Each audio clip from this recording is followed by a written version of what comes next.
Okay, good morning, everyone. We'll call to order the August 11th meeting of the Binghamton Traffic Board.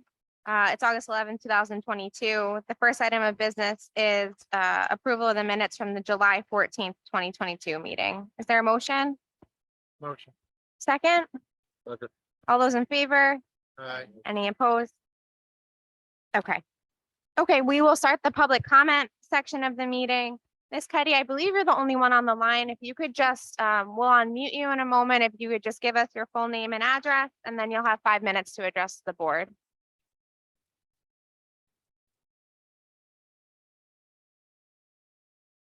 And you should be unmuted now. Hello?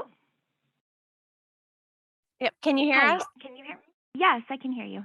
Okay, yep, you're unmuted. So if you want to go ahead, you have 5 minutes. If you could just give us your name and address, and then the floor is yours. Thank you. My name is Kimberly Cuddy. My address is 5 Pine Street in downtown Binghamton.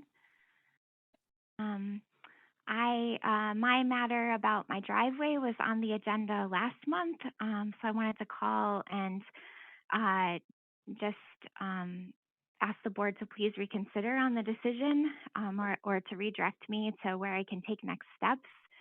I listened to the meeting. I was able to listen to the meeting online with the recorded meeting, and I don't know if the situation was really accurately represented. I bought my house at 5 Pine Street 15 years ago, and I've always had a driveway. It was an unpaved driveway, but there was never a curb or any parking meter or anything in front of the driveway, and I've always used it as a driveway for the entire time that I've owned the house.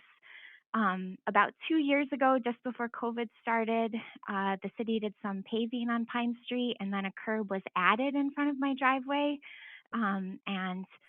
I wasn't sort of consulted about that, and it obviously limits my access to the driveway. Luckily, I'm friends with my neighbors, and they're really kind and willing to let me use their driveway that's right next to mine to get into my driveway. And so I've been doing that. It's been pretty hectic.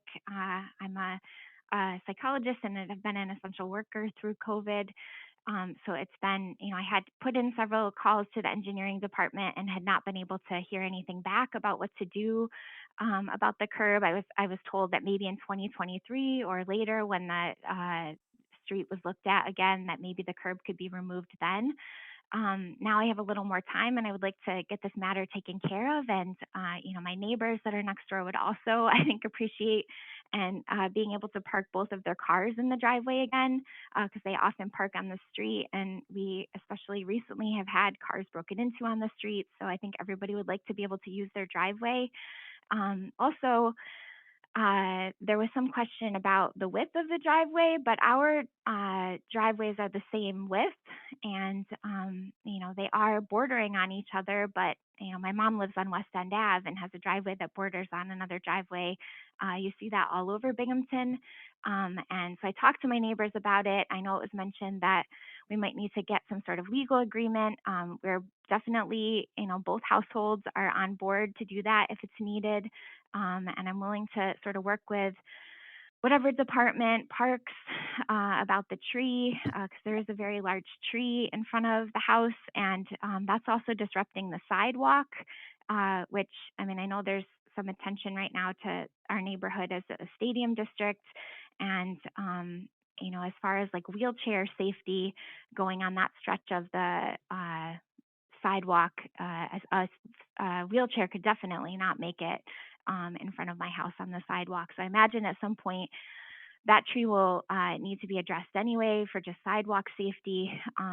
Anyway, I'm hoping to find out some guidance from this department as far as who I need to talk to next, about what the process is to restore my driveway.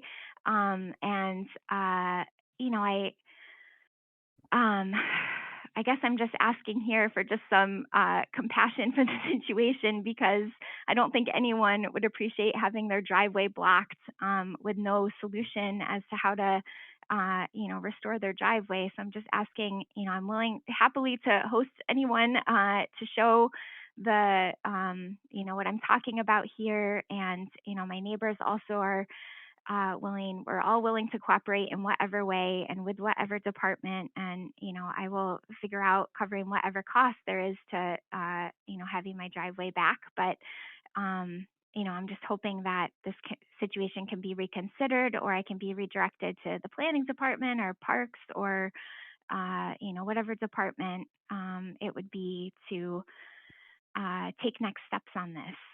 I guess that's really all I have to say. Don't know. I know the public comment section is not really a time for sort of back and forth with the traffic board, but I would really appreciate some direction. Kim, I appreciate you calling in. If I recall correctly, I think as part of our last meeting, when the traffic board took action on this, part of it was to refer this to the planning department for review. If you haven't connected them with them already, I'll connect you after the meeting. I should have your contact information from the application or the email that you submitted. So I'll connect you Okay. after the meeting and just ask them to follow up with you on this. Okay, that would be great. I would appreciate that. Okay. Thank you for calling in. Thank you. Okay, bye. Bob, is there anyone else on the line that you see? Nope. Okay, so we can close the public comment section of the meeting then. And move on to traffic board determinations. The first one on our list is 186 State Street, Owen Bly. The requested review is a commercial loading zone in front of his business. Dan, do you want to give us the overview on that? Yes, we, first of all, State Street in that block area is still under construction. And so anything that's going to be done there, it's going to have to be delayed anyhow. But the first thing, the commercial loading zone. Commercial loading zones are for somebody engaged in, actively engaged in loading and or unloading. It's not a parking zone. So if he does have a loading zone going there, he's going to be losing the parking space. The second thing is that he brought up is he wanted personal parking in front of his location. And being a public street, we don't provide private parking on public streets. So both issues, based on what we had in front of us, we find that that there's no reason to approve it. However, because the street's still under construction, we thought maybe it would be best thing to do is put it on hold until after the construction's done, and maybe then revisit it. Yeah, the construction that's going on there is part of the Deco district. I do think that an important part of this is, a great deal of thought and planning was put into those Deco district plans. So I think putting it on hold until that project is complete, or we can at least see what the loading zone area or the plans for in front of that business looks like. I think that makes sense. Yeah, well, it suggested that maybe what they can do is use the parking lot across the street where the forum. However, that's county property, and we have no control of that, and we can't be directing people who want to other people's property. So, to take that as an alternative probably be not advisable. Okay. Have any questions or discussion from the board on that? Okay, then I think we can table this. We can have it on the next month's agenda, although I think the project will be wrapping up maybe in another month or two, but we'll push it off to the next agenda. Okay, next item on the list is 41 Spring Forest Avenue, requested review of driveway installation to the left side of the house. 41 Spring Forest Ave. What we have here is very similar situation to the one we just had making an appeal. However, this one's more defined, I think, in that they do have their own personal driveway at 41 Spring Forest Ave. 39 Spring Forest Ave has their own driveway, and the one he wants to share it with is on the 39 side of the building. What that would do is they have to widen the driveway area, the entrance as well as the driveway, to accommodate the action. And also, I don't know if there's an agreement between the two locations to, to share the property line there. However, if there is not, the property is just wide enough for the one driveway on the west side of 41, but not enough, it's only like about 5 feet on the east side of 41. So based on that, that should be denied. There's not enough room, but if they go ahead and want to do a plan where they share it with each other, there cause problems down the road with future residents. So Okay. Any discussion or questions from the board? Okay, so the recommendation from the traffic division is to deny this as presented. that's Okay, do we have a motion? motion. Is there a second? Yep. All those in favor? Aye. Any opposed? Okay. Okay, next on the list, 36 Lincoln Avenue, requested a four-way stop at the intersection of Laurel and Lincoln. Okay, when we visited this location, we looked first at the accidents at the location. We got the accident from 2019 and 2020. The only two accidents that we could come up with for the intersection. So it does not meet the warrants for the number of accidents at an intersection. Five accidents within an intersection within a 12-month period. So based on that, it does not meet the warrants. We can next look at the area as far as the line of sight, and came up with a couple of alternative corrections. One is trim back a bush on the northwest corner. It's actually hanging over the sidewalk, and it's blocking the visibility as you come southbound on Laurel Ave. And then on the southeast corner is a bush, but that one is not quite as bad. You can see around it. And so, but the one on the northwest corner really should be cut back. It is obstructing the vision. Is that on private property, Dan? Yes, it is. And forgive me if you mentioned this, but you mentioned the accident count. Was there something also about the traffic count on both Oh, streets? yeah. The volume of traffic passing through an intersection. The 300 or. Usually you try to get equal volumes of traffic on all four legs of an intersection if you're going to install a four-way stop. In this particular case, I don't have a count there, just because we typically count signalized intersections. But Laurel would have the higher volume. Lincoln is going to be much lower than what's on Laurel, just because it's just very local traffic. It's not used as a through street. So I don't think it would meet the warrant volumes either. But like Dan said, the site distance can definitely be contributing there to any issues Okay. if we trim them back. So how does that recommendation work, Dan? Would the traffic division reach out to the private property owner and request that the bush is trimmed back, or? I think usually through the traffic board it would go to the yeah, I think it's quoted in, yeah. The code department? Okay. Follow. Okay, so we'll take that step. I'll follow up with the code department. But the request for the installation of a four-way stop at that intersection, the traffic division would recommend denial, correct? That's correct. And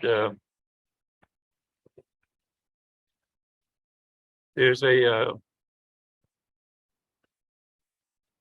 okay, no, that's covered already. Well, Any discussion or questions, comments? okay. All those in favor? Aye. Any opposed? Okay, that request is denied.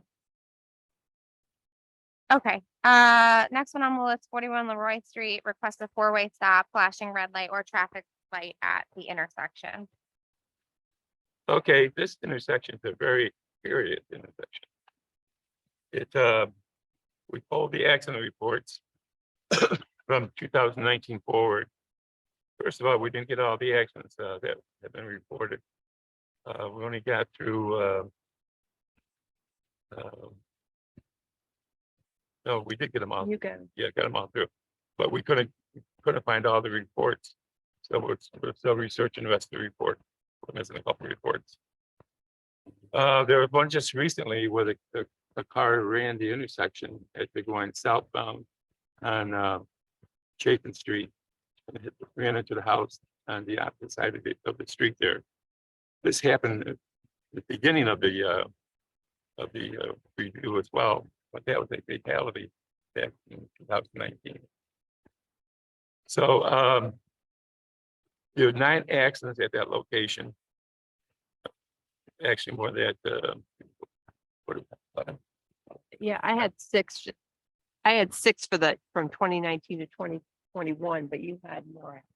Yeah, and the strange thing is that most of them are right-hand turns coming off from Chapin Street onto Leroy Street, which kind of indicates that there's a line of sight issue or something. So we were looking yesterday to try to figure out what it was, and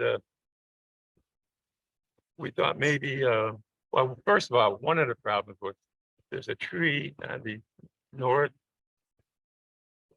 corner.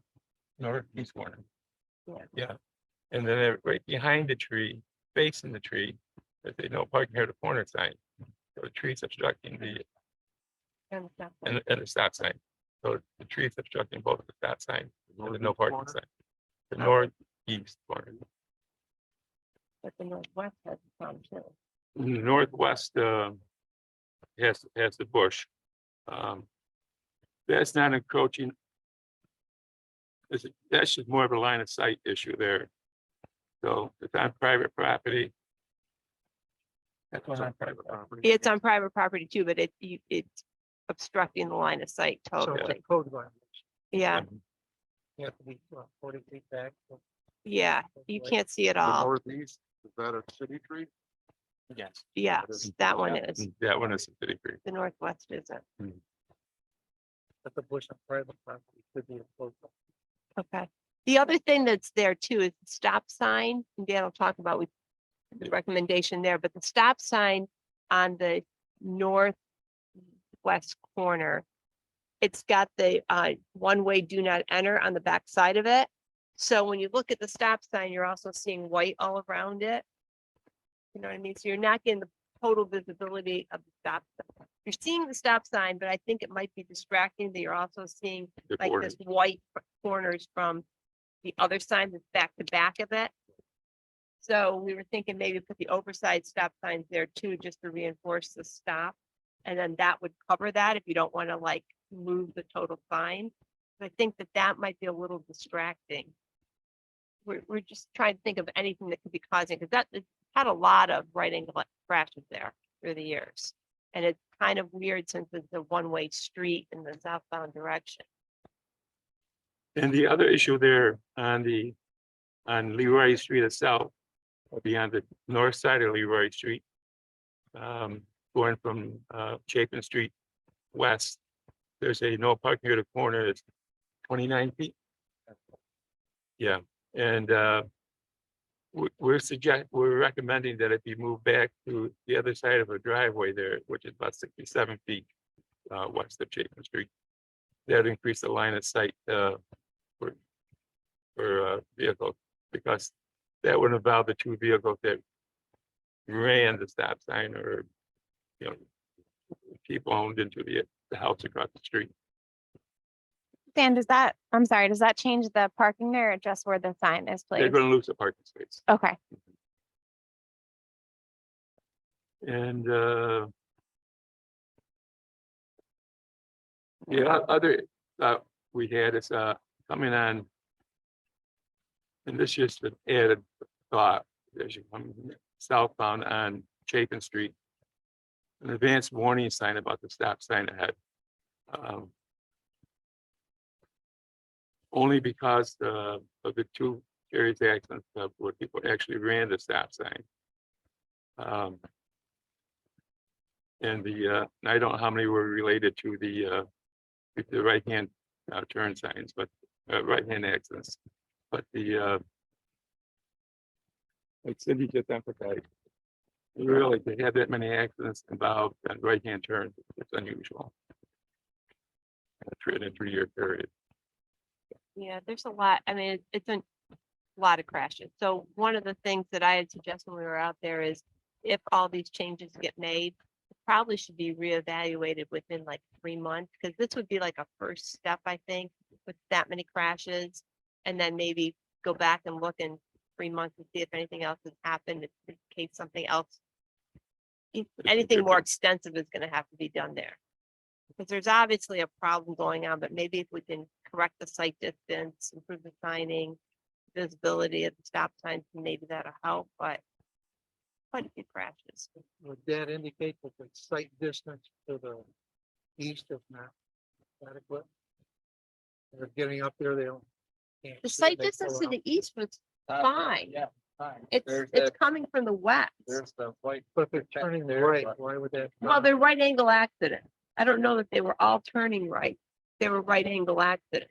Oh, Okay, so I think I that, thought. they were turning yeah, right. no, they're right angle accidents. So I think it's probably, and I have to go back and read them all. We don't have all the reports yet on that, but I think that it's really the sight distance when you look to the west, when you're coming southbound, is the big problem. The left. It down. Down. And it just puts the left for the car. Yeah, Like, it's right. yeah, but to have two hit a house too, one being a fatality, I mean, something's obviously going on there. I think it's worth keeping a close look on it. These changes could be made. Like I said, we don't have all the reports to actually look at that crash reports yet. But we're trying to get those. With all those crashes, will that qualify for a 4-way stop? It's coming close, I would think. Very close. Yeah. I mean, again, the crash, in this case, it would be the crashes that would make it warrant a 4-way stop if needed, not the volume of traffic. But that's why I'm saying, I think probably the first step is to make these changes and see if anything improves, but I would keep a really close eye on this intersection. So I guess what we could do today is, I'd look for a motion to take the steps that Dan and Cindy outlined. The traffic could continue to review. I know there are still reports that you guys have to go Yeah. over. And then could we plan to look at this again, maybe at the November meeting Sure, and yeah, reevaluate? definitely. That'll be 3 months, Yeah. I And think. if anything happens before that, I think that we need to probably revisit it sooner. Okay. Any discussion or questions? Or You think that's legitimate, Yep. Ron? is the November meeting a good timeline to come back? Do you guys want to come back to it in October or give it a 3 months? November. November is probably Okay. good. Okay, so I'd look for a motion to take the steps today that were outlined by Dan and Cindy on this. Their motion, Motion. second, all those in favor? Aye. Aye. Any opposed? Okay, that passes. And then Lee, could you just make a note to have this on the November meeting, in case we forgot? Thank you. All right, the last one on the traffic board determination list is Water Street. This request comes from the mayor's office for prohibited overnight parking between Court and Henry. Between court and. Okay, Yes, the request is for overnight parking. I guess to help keep the streets cleaned and for the construction company to get equipment in and out or whatever they got to do during the rebuilding of the parking ramp and stuff. And what's happening is that cars are parking there and it's just causing overnight problems for again, like I said, to keep the maintenance of the street up to where it should be, and if they got to bring any construction equipment in or anything. So the mayor's office is just asking that during this construction period that we make it no parking 2 a.m. to 7. I'm sorry, 2 a.m. to 7 a.m. Yeah, I Yeah, think 2 that's a.m. to right, 7. Jim. Yeah, it would essentially mirror what's on Court Street. Yes. There. So- Okay. Basically just it's the same thing like she did on 4th Street. So, right. Any discussion or questions on that? Yeah, question, are we gonna put a time limit on that? Because it's doubtful they will finish everything this year. Do we want to take it up until December when there's no construction? So Or you want this permanent? I would be hesitant to put a time limit on it. I think that the city plans to do another transportation study downtown, that will look at parking. I'd imagine that that block of Water Street will be looked at with the parking ramp going up there. So I would think we don't put a time limit on it. I don't know the timing of that parking Okay, study so permanent, so otherwise, until further action by the board. I'll make that motion. Should we do a good time? Say it again. Yeah. Like that. That's what. We can tell you that's that. That's the bus. Down. below. And. Under. Yeah, the request is that it be Water Street both sides.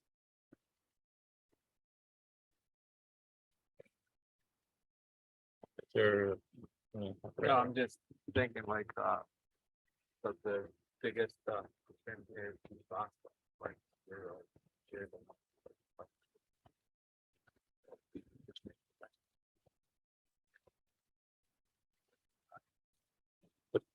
They're not open to it. It's overnight. It's just an overnight thing. But I think that Boscov customers do use that area further down on the east side for parking too. So maybe it could be the whole thing. Yeah, I think they utilize both sides. I think maybe just for consistency on that block as well, just have it no parking overnight from Court to Henry. Is overnight defined or should we put hours? On Court Street, it's between 2 and 7 a.m. So we'd want to keep it what it is downtown. So should the motion be 2 to 7 a.m. rather than overnight? Yes, we can add that. And for the duration of that block between Court and Henry. Okay, so is there a motion? Motion. Second? All in favor? Aye. Aye. Any opposed? I had one more thing at that intersection, just that I've noticed at the corner of Water and Henry. And I know it's temporary, but the stop sign that's for Henry Street going eastbound is really short. Temporary one. Yeah. Is there any way we can get a taller? We can put the Temporary arrow sign? girl on. Yeah, I know. I mean, it's literally like, I didn't measure it, but it looks to be about this high. Yeah, there's a temporary one. Yeah. Can we get a higher one? Yep. I just don't want somebody said they didn't do stop sign and we have crash there. Thank you. Okay, we have 2 discussion items, I think. The first one being 10 to Forest Street. Okay, 10 to Forest Street, this is being handled, I guess, by, code enforcement, because of the B&B violation going on at number 8 to Forest Street. That's what brought it to head. But, right now, the Forest Street on the south side of the street, from Shenango Street to the dead end, it's all no parking. And on the north side of the street. I get my construction.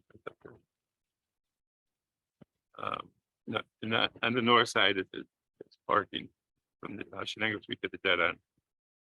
And then on Olmsted, on the east side of the street, there's a 50-foot cutback, which I think. Got the ordinance. Maybe you didn't get it yet. But there's a missing no parking at a corner sign. Homestead? On Homestead, yeah. On the east side of the street. From the Forest Street south. The complaint from the people at 10 to Forest Street is that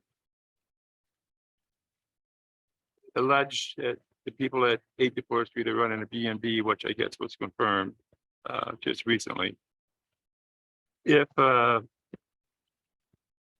we can change some of the parking situation around there, it would suggest that maybe what we should do is make the Forest Street keep it the same down to Olmsted. Then at Olmsted to the dead end, make it all no parking on the north side, and then on the south side, put a 30-foot cutback in front of number 10 to Forest. If it passes, I'll make it sketch for it. But then put a parking in front of 10 to Forest, so they have an on-street parking space available. Then on the west side of Olmsted, that we this is where the complaints coming from, because cars, when they park there, the street's so narrow that you couldn't get a fire truck through if cars are parked on both sides of the street. That would make Olmsted on the west side of the street from the Forest Street down to North Ave. No parking. There's no houses there at all. And then there's 2 other houses on the east side of the Forest Street as well. I'm Olmsted as well. And that would provide them on-street parking for those residents. And I think that opens the street up enough that allow that will really relieve them of not being able to park on the street for emergency vehicles to get through. Yeah. Dan, has the traffic division talked to the complainant on this at 10 to Forest? We didn't stop yesterday.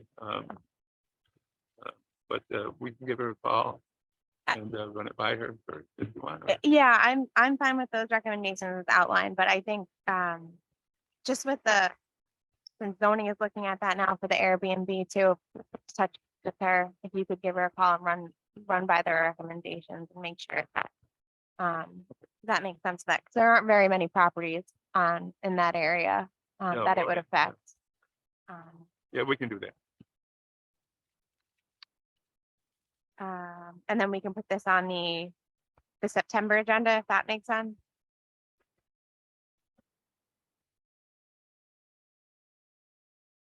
Okay. And then the last discussion item, Franklin Street. Franklin Street, you want to get that one? Yeah. Because you understand it. So I right before I went on vacation Lieutenant Martin State Department, and apparently gentleman from Franklin complained about trucks overweight and stuff.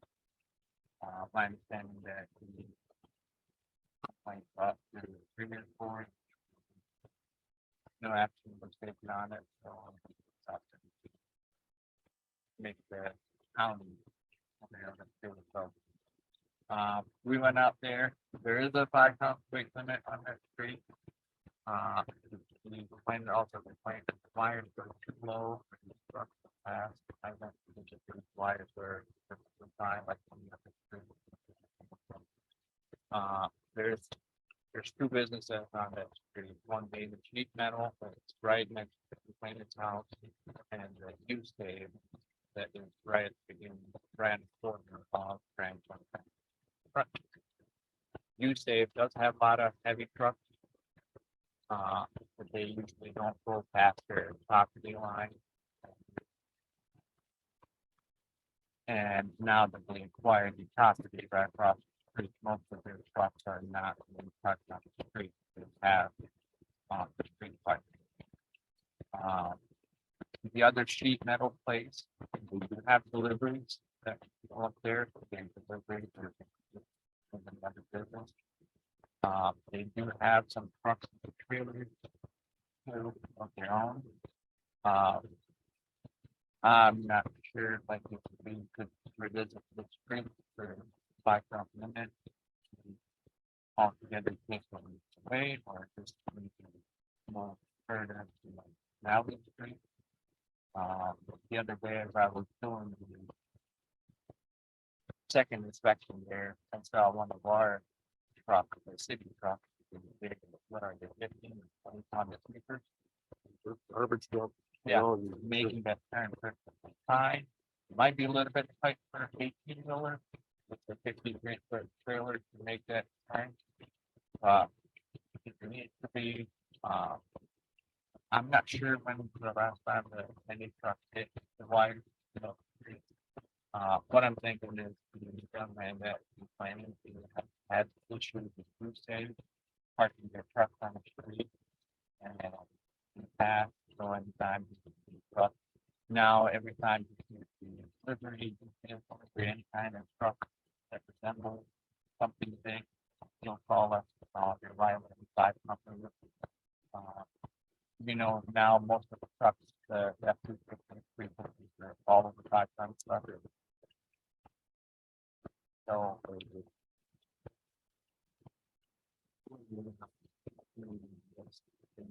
Well, the two thoughts that we had were, number one, moving the 5-ton weight limit signs further west than what they are right now. They're just past the property line of the sheet metal company.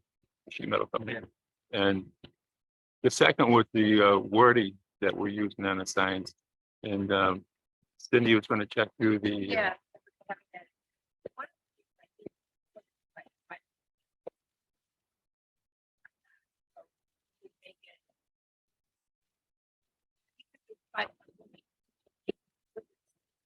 Right. So is it trucks cutting through or is it delivery for that street? No. The guys complaining about any delivery. Everything I that, don't think that many, no, you said trucks don't go they that. don't know that. I don't We have heard from other neighbors, not recently, but within the last few years about trucks, I think headed to using it as a cut through. So not just, not these bigger trucks making deliveries or going to the sheet metal place, but using Franklin as a cut through. The councilman in this district reached out to me on this too, I think because of this constituent who reached out. So I can talk to him again and figure out, like, is it trucks making deliveries or with business on that street, or are they cutting through for some reason? And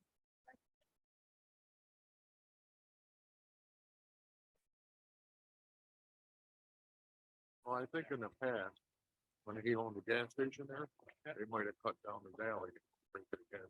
Yeah. They no longer own the gas station. So I don't know if that'll change.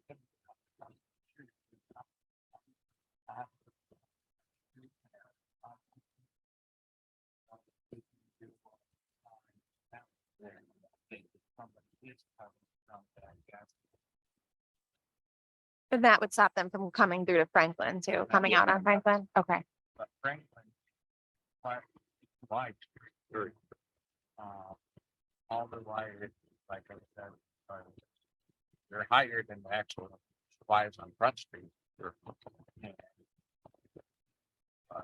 I think the most hanged up is the big sign right by the roofs of the 5 tons. Truck that is heavier than 5 tons. All things like, oh, there's 5 ton truck. And I think one of the last things is that Jasmine was pointing out the other day, some of these pickup trucks today are so, over 5 tons, the way they build them today, that if the pickup truck's going down the street, it's not like in the old Lassie days when June Lockhart used to drive her truck on the farm there. It's, I think that with these bigger trucks that, the 5-ton weight limit, if you go by what it says, some of these trucks are violating it. Just based on the weight alone, that maybe if we could come up with some kind of, we could find some other wording over 5-ton, but again, maybe we have to stick with 5-ton right now because I think that that's still a good standard. Yeah, we violate it Like every it's Wednesday, not- every Monday and Wednesday to our garbage. That's not a violation. You know what I mean? I mean, Yeah. right. It's not the fun. I can't cut through. For service and deliveries, you can fill them. Yeah, but like, if there's a paper right up the street that has that big, it's not delivering or anything. Like, is there like a sign that it's like that goes on the number of axles? No 3-axle truck and 4-axle. It could, But if they were delivering, them, still.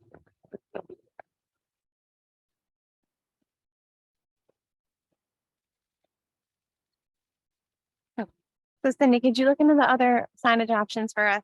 I'd like to have a conversation with the constituent or a follow-up with the councilman, just to figure out if it's cutting through or if it's deliveries. And we can. Great. For the September agenda again to discuss. Did we have any other discussion items or anything else for this month's agenda? All right, if not, I would take a motion to adjourn. No. It's closed, yeah.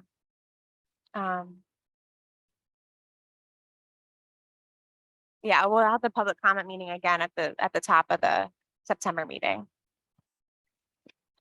All right, so is there a motion to adjourn? Motion. Second? Second. All those in favor? Aye. We're adjourned. Thank you, everyone. And I will catch up the copies for everybody, so that, I'm sorry that my computer went down, but I'll get all the paperwork out to everybody.